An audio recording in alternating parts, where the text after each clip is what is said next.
Good morning రాజీ. Good morning బాబా. ఏంది? ఏముంది, తోటకూరను పాలకూర కర్రీ చేద్దాం అనుకుంటున్నాం. కూర కూరగాయలు లేవంటివి? కూరగాయలు ఏం లేవు, 2 టమాటాలు పచ్చిమిరపకాయలు ఉన్నాయి. కర్రీ మంచి పోయి తీసుకొచ్చాను. మరి ప్రస్తుతానికి ఏం చేస్తాం? మరి టమాటాలు లేవు కదా. పాలకూర తోటకూర ట్రై చేస్తాం. మన పండించినవి ఉన్నాయిగా పెరట్లో. అవి చేద్దాం. పాలకూరకు వస్తావా? పా మరి.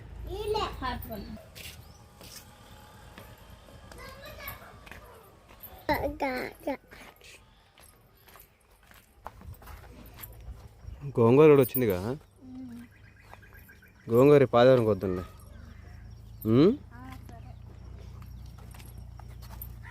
ఈ వంకాయ మొక్కకి ఇప్పుడిప్పుడే పోత వస్తుంది. పురుగు పట్టిందా? అంటే అవును, అది తీసేయాలి అసలు. బంకలు పట్టేది అది చిక్కులుగా వచ్చేది లేదు, పెట్టేది పొల చిక్కులు. పాలకూర బాగా వచ్చింది కదా. కట్ చేయి. ఆ టమాటాలు ఏందో మరి 2 మొక్కలు ఎండిపోయినాయి, ఏంది అర్థం కాలేదు. ఏడా పై ఎరకొట్టారు మేడ. ఎవరైనట్టు దాని పెద్ద అందే అనుకుంటా. దానిదేనా? ఎందుకని అటు చేసింది? అదే అర్థం కాదండి. ఏమో, ఆ మిరప చెట్లు బాగానే ఉండే. మళ్ళీ మనం బీరకాయ మొక్క పైకి తెగడితేనే అది కూడా తెగిపోయి కింద పడింది. ఏందో మరి ఈ బల్లా గట్టా. ఇది నాకు చిత్రం అర్థం కావట్లా. సరే కానీ నిన్న వచ్చినాయిగా అయ్యే తొక్కునియా. పొట్టేలు పిల్లలు వచ్చి మొత్తం తినపోయిందా? పక్క నుంచిది అదే అమ్మోళ్ళ నుంచిది.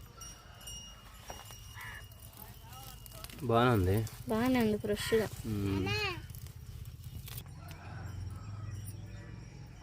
ఏం చేస్తున్నావు ఒక్కడే ఇంట్లో? అక్కయ్యనో అన్నయ్య ఎట్టే వస్తే ఆడాడుకుంటున్నావు ఒక్కడే. గుండు ఏటండి నాన్న, పక్క రండి, తొక్కకండి వాటిని, ముందుకు రండి. సరే అనండి, ఏ పట్టుకోవద్దు.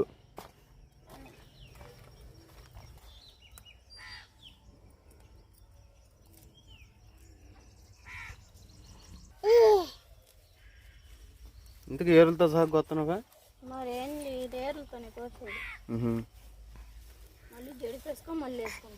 అదే ఏందో చెప్పు. ఈ మొత్తం తీసి సగం ఉంచుతావా? ఇంతవరకు తీసేస్తే శుభ్రం చేసుకోవచ్చు. దామ ఏమైనా ఉందా? పలసంగానే ఉందిలే. పురుగు కూడా అంత ఏం తినలేదులే. మరి ఆకు బాగానే ఉంది. పాలకూర చిక్కుడుకాయలకి వాటికి పడ్డాయి. పుల్ల చుక్కులకా?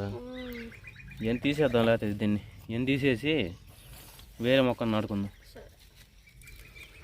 ఈ మిరప చెట్లు ఏందో కొంచెం తెగులు వచ్చినట్టుండే. ఇవి ముడుచుకుపోయినాయి ఆకు.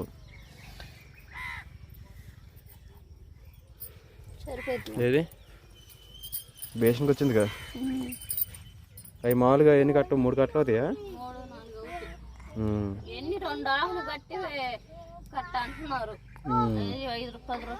4 కట్టలు అవుతాయి అనుకుంటా. 40 రూపాయలు. సేవింగ్. తోటకూర ఇంటి ముందు ఉందిగా, అది కోద్దునుపా. అది కోస్తే శుభ్రం చేసుకొని మళ్ళీ ఎత్తున్నాను ఆటో చెట్టు. గోంగూర ఇంకొక వారం పట్టింది. అదే పండి.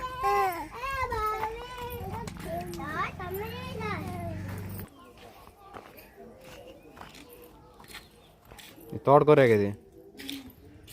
కోసి ఈ పూట మొత్తం విత్తనాలు చల్లుకోవచ్చు.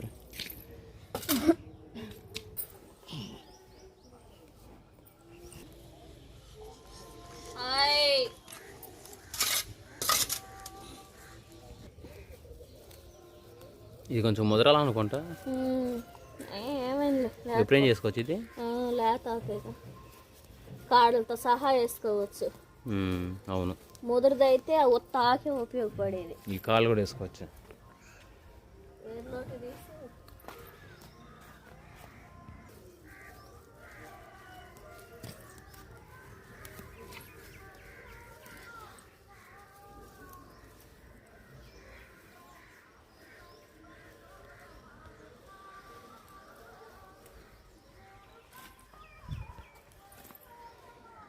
సరే కానీ మరి త్వరగా నువ్వు సరే బాబు. కూరగాయలు తీసుకొస్తా పోయి. 10 రూపాయలు. ఉహు. 10 రూపాయలు. నీట్గా ఉంది.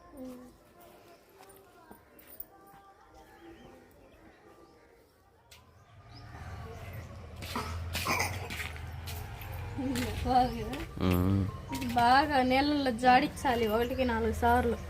ఏమన్నా మందు కూడా కొట్టలేదు అంతగా. కూడా కొట్టలేదులే, ఇసుక అదంతా ఉంది కదా. జాడిచ్చు బాగా. బాగుంది. నేనే ఇటు తీసుకొస్తాడు. దయ్ పంచ తీసిపో, ఆడుకుంటాడు. ఇంట్లో తీసిపో. ముందు కడిగి కోస్తా. ముందు కడిగి పోయి. ఒకసారి నీ పెద్దగా ఉన్నాయి కదా, కడడానికి శుభ్రంగా ఉంటుంది.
తరతరగా అయితే కుక్కర్లో వేసి ఉడకబెట్టి మొత్తం కలిపి కుక్కర్లో వేసి ఇంకా ఎనుపుకొని తాలింపు వేసుకోవాలి. ఈ కర్రీ అయితే ప్రాసెస్ మొత్తం చూపిస్తాను, చూద్దాం. మరి ఒక వేయద్దు అనమాట ఇది. తోటకూర పాలకూర శుభ్రంగా మన పెరట్లేదు కోసి కడిగి ఇంక ముక్కలుగా అయితే సన్నగా అయితే కట్ చేసేస్తాను. టమాటా పచ్చిమిర్చి కూడా కట్ చేసేస్తా. ఇంకా కుక్కర్లో వేసుకున్నాం ఫస్ట్. ఇవి కుక్కర్లో అయితే వేసుకున్నాం కదా,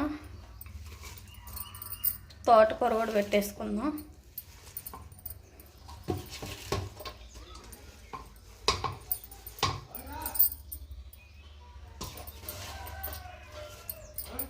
తోటకూర పాలకూర అయితే కుక్కర్లో పెట్టేసుకున్నాం కదా, వాటర్ కూడా పోసేసుకున్నాం ఒక గ్లాసు. కారం పసుపు కల్లుప్పు వేసేసుకున్నాం కదా, ఆయిల్ కూడా పోసేసుకుందాం. మొత్తం అయితే ఒకసారిగా కలిపేసుకున్నాం, కారం అనేది అన్నిటికీ పట్టే విధంగా. ఈ విధంగా కలిపేసుకున్నాం కదా, విజిల్ పెట్టేసుకుంటే ఒక 3 విజిల్లు వస్తే మనకి కర్రీ మొత్తం బాగా ఉడికినట్టే. అప్పుడు పప్పు గుత్తితో పప్పాలు ఎంపేసుకోవాలి.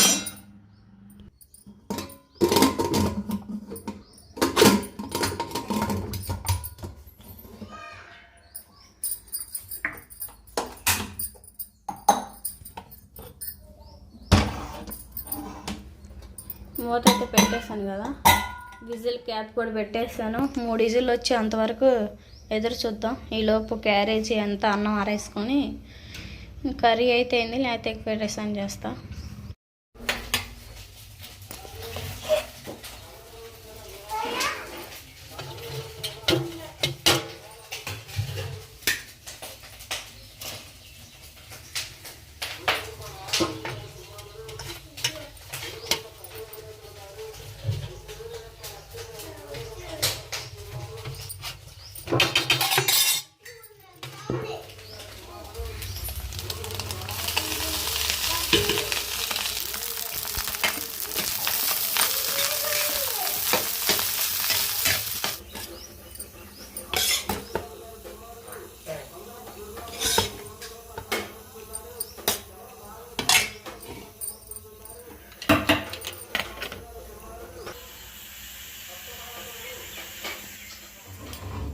ఓకే అండి, మనకైతే తోటకూర అయితే చూడండి ఏ విధంగా ఉడికిందో. సాహస్ బాబుకి అయితే ఎగ్ ఫ్రైడ్ రైస్ చేసి ఇంకా బస్ దగ్గర పంపించాను, బాగా తీసుకొని వెళ్ళాడు. తోటకూర మొత్తం అయితే ఇంక వడకట్టేసుకున్నాను. అదిగోండి వాటర్ మొత్తం అయితే ఇంకా ఆ విధంగా వచ్చాయి. ఇంక ఇదైతే ఎనిపేసుకుందాం మెత్తంగా. ఈ తోటకూర అనేది మెత్తంగా ఎనిపేసుకొని తాలింపు వేసుకొని ఆ వాటర్ కొంచెం కలిపేసుకుందాం. రాజీ బస్ ఎక్కిచ్చేసాను. ఏంది 4 రోజులు అలవాటే తప్పేలే, ఏడుస్తా ఉన్నాడు. బస్ కాడ వెళ్ళి కట్టుంటాడు. బాగున్నాడు, బాగానే ఉందా? ఏడుతాను అంటున్నాడు. సాయంత్రం కాలం చక్కలు చేపిస్తామని చెప్పిన. ఎంతవరకు వచ్చింది? అవ్వలేదు ఇంకా నీ వంట. తాలింపు వేస్తాను. పిల్లడికి ఏం పంపించావు? Egg fried rice. కందడు కూరలు ఈసారి కందడు చేసి పంపి. లేట్ అయింది. ఓకేనండి, మా సాస్ గారికి అయితే క్రిస్మస్ హాలిడేస్ అయిపోయినాయి. 2 రోజులు ఇవ్వడం, తర్వాత మేము 1 రోజు ఇవ్వడం, 3 రోజులు ఇవ్వడంతో అయ్యగారికి బడి కూర్చి తప్పి, అంటే బడి మీద ఆశ తప్పలేదు. ఇప్పుడేం పాము అంటే లేదు, పాను అంటున్నాడు. ఎవరు బస్ వస్తున్నాను? వాళ్ళ మమ్మీ వీడి కోసం పాలకూర తోటకూరతో ఫ్రై చేసి తర్వాత ఎగ్ ఫ్రైడ్ రైస్ 2. ఏంది మొన్న పండగకి చేసిన పిండి వంటలు అయిపోయినాయి, మళ్ళీ చెయ్యాలి. సాస్ బాబుకి వాడు ప్రత్యేకంగా సాయంత్రం కల్లా స్కూల్ పోయి వచ్చిన కాంచి బాక్సులో, స్నాక్స్ బాక్స్లో మళ్ళీ చక్రాలు పెట్టుకొని రెడీగా ఉంచుకుంటాడు, మళ్ళీ ఉదయం తీసుకోవడానికి. అంత అలట్టుకుంటాడు అయ్యగారు.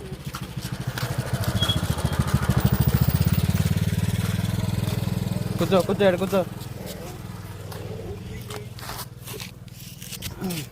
ఇంకేంది అడగ, ఇంకేం కావాలి? అమ్మ ఇచ్చింది 5 రూపీస్. వెయ్యి డబ్బులు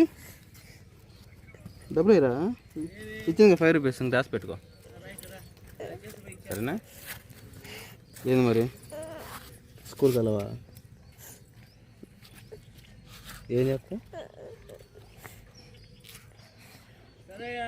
ఇయ్యారా? రేపు పోతే మళ్ళీ సండే వస్తుంది, అప్పుడు లీవే, సరేనా? స్కూల్కి పోవా? ఏం చేస్తావు చెప్పు మరి. ఆ మాట కూడా కొత్త బట్టలు వేసుకోకూడదు పండగకి. వీడికి యూనిఫామ్ ఏమో అయిపోయినాయి అంట, ఇంక సైజు లేవంట. అది కాక మనం మద్దతు చేర్చాం కదా, ఇంక కొన్నాళ్ళే కదా నాని, నెక్స్ట్ ఇయర్ నుంచి యూనిఫామ్ అన్నీ చేసుకోవచ్చులే అని చెప్పేసి మేడం చెప్పింది. అందుకని చెప్పేసి గ్యారంటీగా ఇక్కడే ఇప్పుడే ఈ బండి వద్ద రిపేర్ చేస్తామండి. మీరు ఎక్కడి దాకా వెళ్ళవలసిన అవసరం లేదండి.